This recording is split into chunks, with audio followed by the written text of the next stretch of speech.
წინა სასამართლოს ხდომა, ანუ ტექნიკური საკითხები არის და იტყვიან ალბათ როდის იქ დაიწყება არსებითი განხილვა. დანარჩენი რა თქმა პოზიციას არ ვიცი, რა თქმა უნდა უარს ვაცხადებ ისე რომ კომისიის სხდომში მონაწილეობაზე.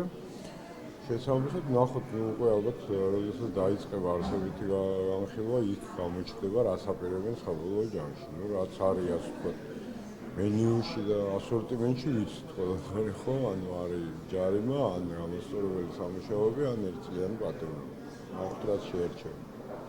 ბატონო, ისიც რა მაინტერესებს. შესაძლებელია განმეორებით დაგიბარო კომისიაზე. ამ შემთხვევაში თქვენი პოზიცია როგორი იქნება? იგივე რა თქმა უნდა კომისიაში არ ვაპირებ მონაწილეობას, პრინციპული პოზიცია მაქვს, განმარტებულიც მაქვს, შესაბამისად ნუ უაზრობა იქნება ხელმეორედ დაბარება, ეხლა შეუძლიათ შეარჩიონ ის სასჯელი, რომელსაც ვარაუდობენ წინასწარ ალბათ უკვე იქნება განსაზღვრული. აი თქვენი კოლეგები მაგალითად სურა ჯაფარიძეს შესაძლებელია ხვალ დააკავონ. თქვენ რა მოლოდინები გაქვთ ამ პროცესებთან დაკავშირებით და რას ემსახურება ეს ყველაფერი, როდესაც იციან რომ არ მიხვალთ ამ კომისიაზე, მაგრამ მაინც გიბართ.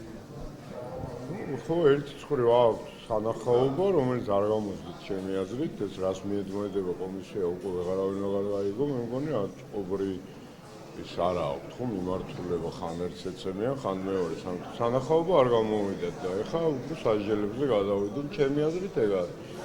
რომ მოდით ესე ვთქვათ, ეხანდელ მდგომარეობაში ქართული ოცნება უიმედო ძალაა, ხო? არაფერი აღარ ეშველებათ. აქედან გამომდინარე, მე ვარაუდობ, რომ უფრო გაამწვავებენ და დაჭერის ნაწილს უფრო გაზრდიან და ალბათ ეცდებიან ყველა დაიჭეროს საბოლოოდ. ვინც არ გადაიხადა, ფიქრობთ რომ დააკავონ? ვინც არ გადაიხადა, მაშინ დააკავებენ ჩემი აზრით, ვინც გადაიხადა, იქაც ძალიან დიდი ალბათობაა, რომ არსებითი განხილვის ბოლოს მაინც დააკავებენ. დაკავებას ელოდებით თქვენ? კი, რომ არ ველოდები ხამათ პირობებში საბოლოო ჯამში ალბათ მე ვფიქრობ, რომ აი ამ უიმედობისგან უფრო დაჭერებზე მეტად გადავიდეთ.